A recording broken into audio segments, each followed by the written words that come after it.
Bonjour à tous et merci de nous retrouver sur notre plateau pour notre émission reçue 5 sur 5. Lundi, nous allons prendre la direction de l'hippodrome de Paris-Vincennes pour un quintet plus réservé à des chevaux âgés de 6 à 10 ans inclus. Pour étudier cette épreuve, j'ai le plaisir d'accueillir sur ce plateau Alexandre de Kopman. Bonjour Alex. Bonjour Yann, bonjour à tous. On évoque un petit peu ce prix de Mortain des concurrents de 6 à 10 ans, 2 échelons de départ. Course pas si évidente que ça, avec une petite préférence, je crois, pour vous au niveau des concurrents des 25 mètres. Oui, tout à fait. Je pense qu'il y a quand même un petit écart entre les deux poteaux. C'est une épreuve où on aurait pu en mettre 10, 11, 12. Hein. C'est vrai qu'il y a pas mal de possibilités pour les places. Il y a beaucoup de concurrents qui ne sont pas confirmés sur la grande piste de Vincennes. Donc il a fallu faire des choix. Et donc on verra bien. Après, je pense qu'il y a quand même une ou deux bonnes bases. Voilà, c'est vrai que c'est peut-être plus pour la 4-5e place. On va dire que là, les possibilités sont nombreuses.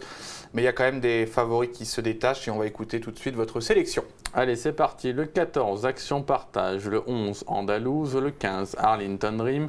Le numéro 16, Vramdao. Le 6, Val d'Eric. Le numéro 10, Ulysse de Fontaine. Le 13, Africain. Et le 2, Agora du Goutier.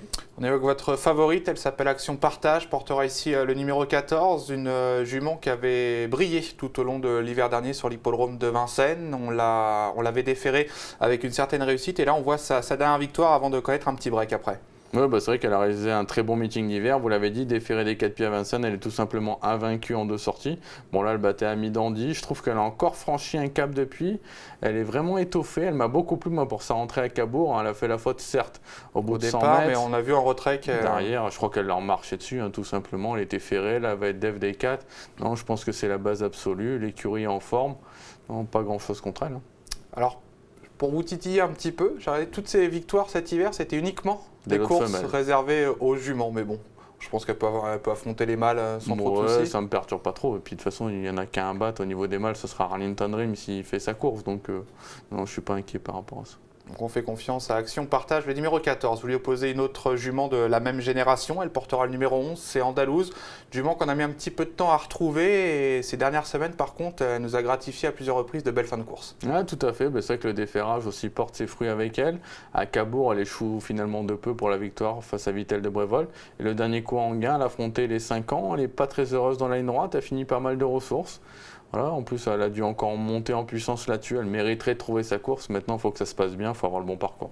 On l'a vu sur des pistes plates récemment, mais Vincennes, en théorie, ça devrait aller. Bon, elle a déjà fait ses preuves par le passé à Vincennes. Donc oui, elle a peut-être des allures meilleures pistes plates, mais je pense que ça ne va pas poser de soucis non plus. Allez, on va écouter les propos de son entraîneur Flavien Provost qui revient sur la bonne forme de sa pensionnaire actuellement. Flavien Provost, Andalouse, effectue son retour sur la grande piste de Vincennes. On l'a vu à son avantage dernièrement, même si Anguien elle n'a pas été très heureuse. Non, la dernière fois, elle n'a pas été très chanceuse. Il n'a pas pu sortir de la corde. Elle s'est un peu collée sur la main gauche. Et après, par contre, elle a vraiment passé une superbe ligne droite. Son retour sur la grande piste, elle y a ses habitudes. Oui, tout à fait. Elle est à l'aise sur la piste de Vincennes.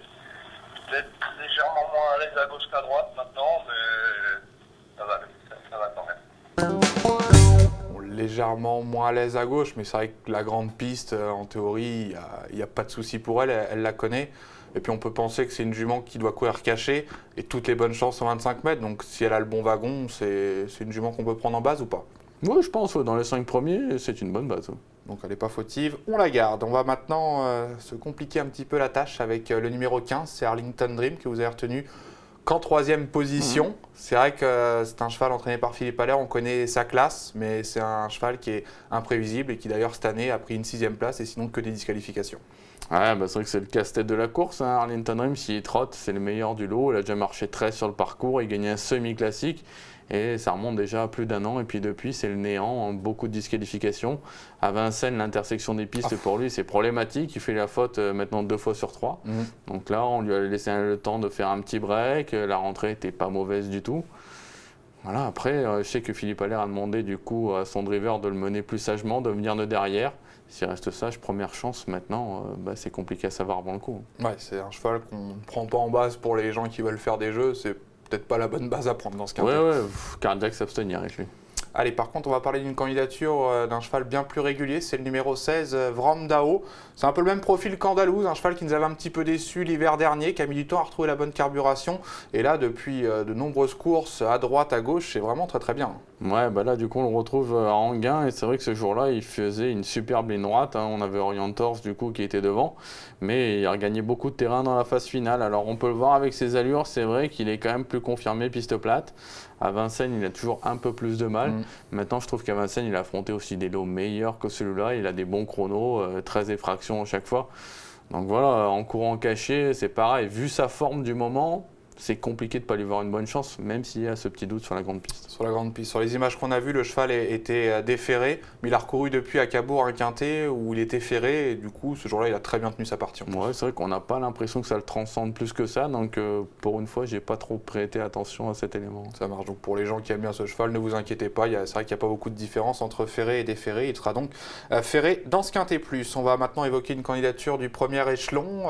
Là, c'est des chevaux, vous l'avez dit tout à l'heure, qui sont peut-être plus compétitifs pour des 4-5e places. C'est le cas du numéro 6, Valdéric, qui est dans un récent quintet à Cabourg. Ça se passe un peu mieux. Il aurait pu disputer les premières places. Bah, disons qu'il aurait pu être 3e, à mon avis, derrière Vramdao, justement. Donc j'ai repris un peu la ligne.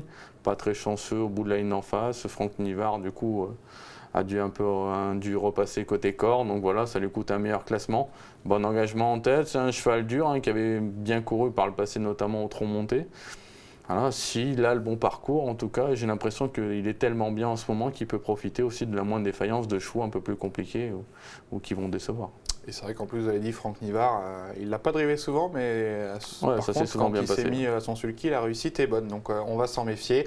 Et Franck Nivard qui sera au moins à 15-20 contre 1 dans un quintet comme ça. Donc c'est pas tous les jours qu'on peut toucher ces top drivers à des belles cotes. Mais la victoire, ça paraît compliqué pour la victoire. Ça paraît très compliqué. Voilà pour les 5 préférés d'Alex. Avant de se quitter, on va vous demander votre pépite. Je crois qu'on va aller dans la deuxième épreuve du programme à Vincennes. Ouais, le 205 d'Aguet du Rib, c'est pour moi un futur semi-classique sous la selle. Ses 2 dernières courses attelées étaient très bonnes, hein, malgré le fait qu'il n'était pas à l'arrivée. Je l'ai vu gagner, monter à plusieurs reprises. Il a un drôle de dernier kilomètre. C'est pas encore la sécurité sociale, mais pour moi, c'est vraiment un cheval d'avenir. Donc là, s'il bouge pas, carreau. Le 205 d'Aguet du Rib, notez-le, il va peut-être aller au plus haut niveau par la suite. Merci Alex pour vos conseils. Merci à vous. Merci à tous de nous avoir suivis et nous on se retrouve très prochainement sur ce plateau pour une nouvelle émission reçue 5 sur 5. Ciao. Bonjour à tous.